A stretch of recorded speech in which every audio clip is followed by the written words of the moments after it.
Hi everyone, today check natin itong mga uptrend stocks na naselect natin. Start tayo dito sa plus. Nag-close siya sa 5.05, then down siya today ng 3%. Ito yung kanyang resistance area ngayon sa 52-week high na 5.38 pesos. Then may support siya dito sa area na to. So let's see kung magpo-pullback siya hanggang dito sa support area na to or hanggang dito sa confluence sa 23% ng Fibonacci or close dito sa 20 MA. So kung may hawak na kayo, pwedeng i-trail nyo lang siya sa 20 MA. Kung wala pa, hintay kayo ng magandang entry. So kung magte-test buy kayo, wait kayo ng 2 consecutive green candle kagaya nito. Kung aggressive, pwede rin kayong pumasok end of the day kung magka-close sa green candle. For example, tomorrow. Pero konti lang yung inyong ilagay na position. So, same dito sa gantong scenario. Pwede kayong kumuha kung meron ng signal na candle na ganito. Or same din siya dito sa bull plug pattern. So, parang ganito yung scenario kung mag-entry kayo dito sa stocks na to.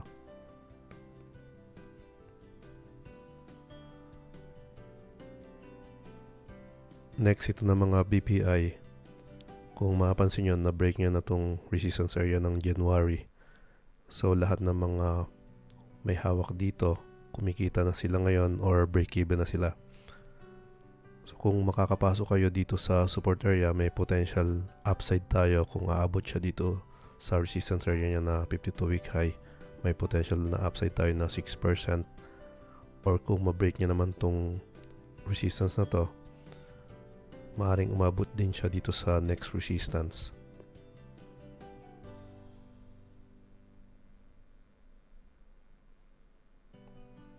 So, dito sa resistance area na to, pwede rin kayong mag-sell. So, almost 6% din siya. Potential na gains. Then, kung hindi naman siya mag-favor sa bias natin, manage nyo lang yung inyong cut loss. Pwede kayong maglagay ng cut loss dito sa area na to. Or cut loss sa 50 MA kung gusto nyo ng wide stop.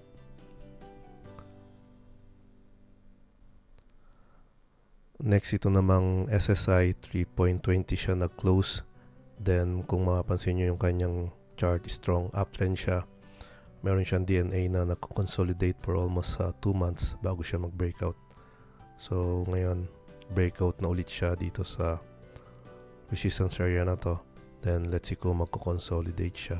So pwede kayong mag-entry dito sa area ng support. Then may potential siya na upside close sa next resistance na 11%.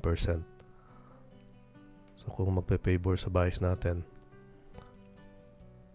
maaaring umabot siya dito sa resistance area na to. Then pwede kayong mag-sell or magbawas ng position. Then manage nyo lang yung inyong cut loss. So kung dito kayo magka-cut loss, baka mapakat kayo ng maga kasi nagkakaroon siya ng week. So lagyan nyo dito ng tingko dito yung wide stop sa 50 MA. So yun lang guys, sana nakatulong ulit ito sa inyo. More blessings to us. Happy trading and God bless. Thank you for watching guys.